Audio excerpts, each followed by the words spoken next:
Peggy 18.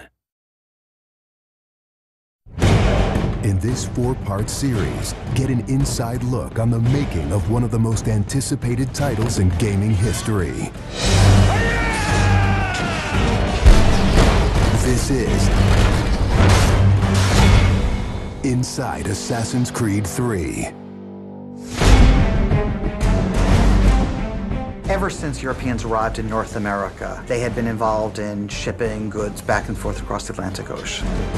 In order to make this economic system work, the British tried to control the goods that are going to the colonies. And it was this goods coming back and forth which made a few places on eastern North America important. Whether it's the Boston Tea Party or the Boston Massacre. Fire! We have these big historical events that we can situate our game around. All of these events that people have a rough understanding of, but they've really never experienced.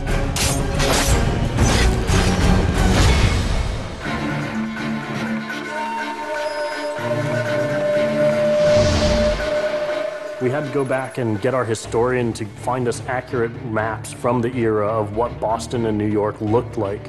These are actual replicas of the cities. If you're familiar with those cities, you should have that sort of eerie feeling of finding familiar sights. We really wanted to push the animations and just make it look like it's a real living world. As you walk through the crowd, you'll also see animals in the streets. They'd have a pig, they'd just clip his ear in a certain way, and they'd let him go in the street. And then he'd eat garbage, and then when it was time to eat the pig, you'd go and find your pig, and you'd slaughter it and eat your pig. We've got a lot of new ingredients that just bring a new, fresh feeling to the gameplay inside of the cities.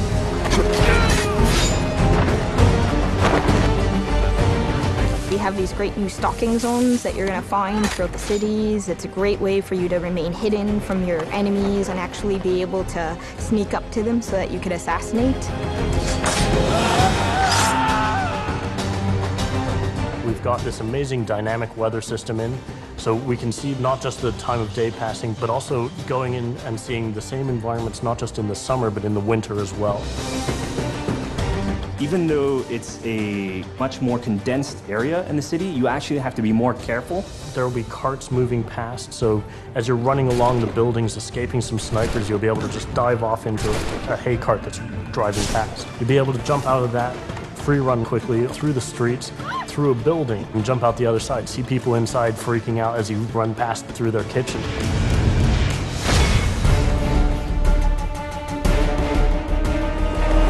Living on the frontier was extremely difficult. Not only did you have harsh winters, cold, freezing temperatures, in the summer you had heat, humidity, so it was a gamble every year that you were out on the frontier whether you're going to make it or not. For AC3, the biggest difference is just having access to the frontier. So this huge wilderness area that you can sort of explore at your own pace.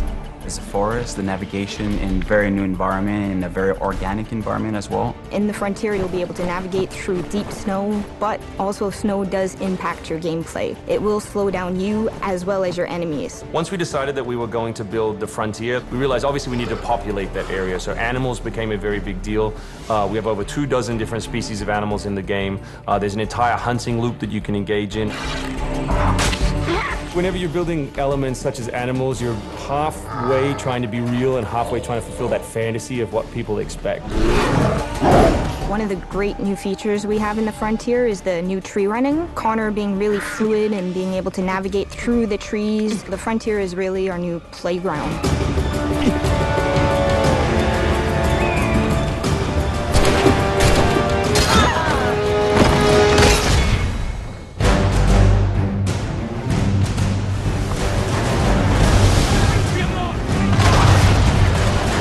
This war at sea was truly a global war and involved not only the British, but the French and the Spanish and the Dutch. Naval engagement of that period was all about closing the distance. Boarding is the end game. You've got to be able to close with the enemy, get alongside, then get on board to steal his ship. You want to take that ship intact if you can, because that's where you get your prize. The prize is whatever is on that ship that you want. Naval warfare was absolutely decisive to success in the American Revolution. Commerce comes by sea, at the same time invaders come by sea. You control the sea and you control the conflict. It's a huge part of the historical period. The Revolution is won pretty much at Yorktown by a blockade of ships. You know, we can't ignore this part of the history. This is critical. This is something that we have to do. We started a whole team up just to specifically focus on the naval experience.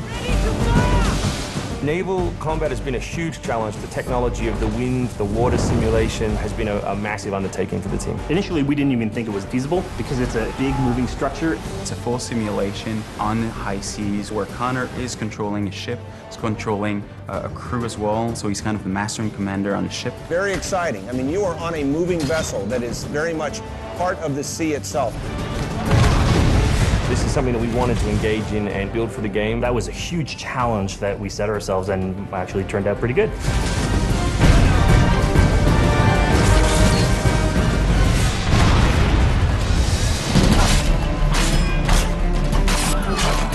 If you haven't played any Assassin's Creed games before, we really think this is a great point to get on board.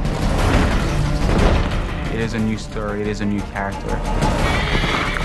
This team is full of people who love making Assassin's Creed, who are delivering just an astoundingly polished and fun experience. As a creator, nothing gets better. To be frank, it just looks great. Seeing all of this coming together at the end, it's amazing. For new fans, really, this is about as good as it gets. It's by far the biggest and best Assassins yet.